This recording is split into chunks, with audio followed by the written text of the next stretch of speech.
Assalamualaikum warahmatullahi wabarakatuh dan salam sejahtera kepada semua.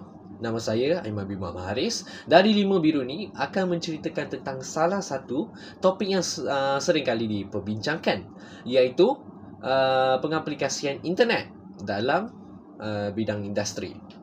Pada zaman kini yang laju berarus ke arah pemodenan teknologi di mana aktiviti harian masyarakat tidak dapat dijalankan tanpa wujudnya rangkaian internet, perkembangan sektor industri diberikan lebih banyak usaha berbanding pada masa dulu, seperti penaikan peruntukan kilang bagi menaik taraf pengindustrian untuk menjadi selaras dengan taraf negara dunia pertama seperti Amerika Syarikat, Korea dan Jepun.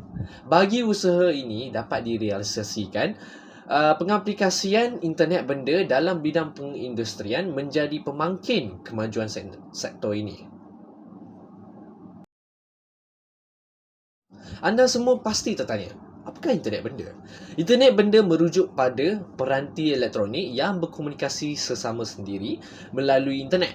Peranti elektronik yang mengaplikasikan internet benda ini dikenali sebagai peranti pintar seperti telefon bimbit, televisyen pintar ataupun peralatan rumah seperti kamera litar tertutup. Objek yang besar seperti kereta dan rumah juga kini mula diaplikasikan penggunaan internet benda. Melalui internet benda, penggunaan pengesan atau sensor pada peranti membolehkan pengkongsian data atau pelbagai bentuk interaksi berlaku.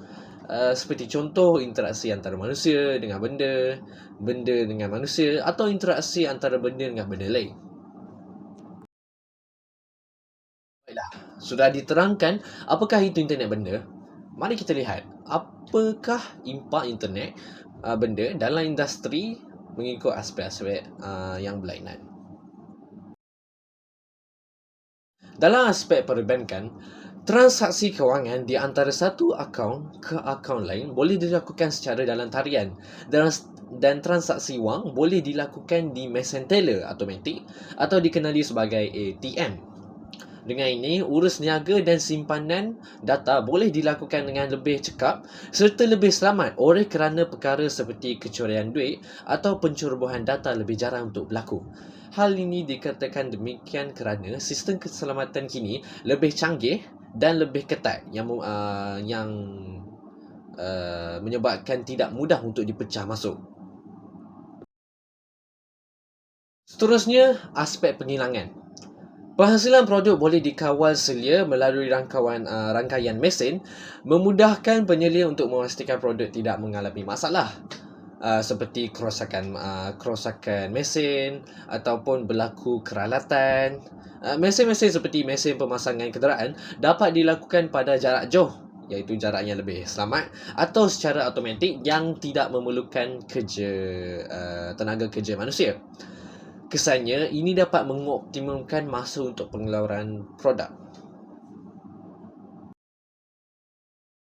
Dalam aspek ini pula, petani dapat mengukur dan memastikan kelembapan udara serta suhu berada dalam keadaan optimum yang sesuai untuk tumbuhan. Selain itu, pertanian yang berskala besar, petani dapat menilai kualiti tanah dan jumlah silangan yang diperlukan dalam masa tertentu dengan lebih mudah berbanding cara tradisional yang memerlukan lebih banyak tenaga kerja. Tambahan pula, penyelidikan sektor pertanian dapat menganalisis jenis baja dan boleh menghasilkan baja yang lebih efektif dengan wujudnya kemudahan internet benda. Pengangkutan dan logistik juga termasuk dalam aspek-aspek ini.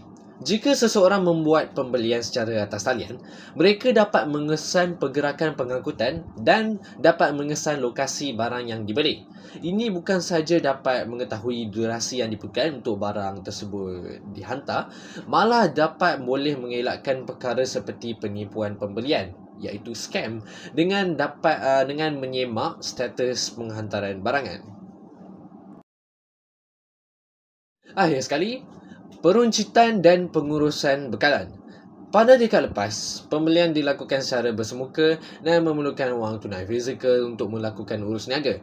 Tapi sekarang, urus niaga boleh dilakukan tanpa bersemuka dengan menggunakan sistem pembayaran dalam talian. Ini dapat memudahkan kedua-dua pihak, iaitu pembeli. Mereka tidak mereka tidak perlu berjalan jauh ke pusat membeli belah, dan juga penjual dapat menyelia inventory stok barangan dengan lebih mudah serta efektif. Apa yang kita boleh dapat dari topik ini? Ini membuktikan pada kita bahawa perkembangan internet dan teknologi pintar di seluruh dunia membawa impak yang amat besar terhadap kehidupan. Hal ini dikatakan demikian kerana perkembangan ini memudahkan kehidupan seharian manusia, dan ini juga dapat memudahkan manusia untuk melangkah jauh lagi ke arah tamadun yang lebih unggul. Itu saja yang saya ingin ceritakan untuk topik ini. Assalamualaikum warahmatullahi wabarakatuh dan terima kasih kerana mendengar.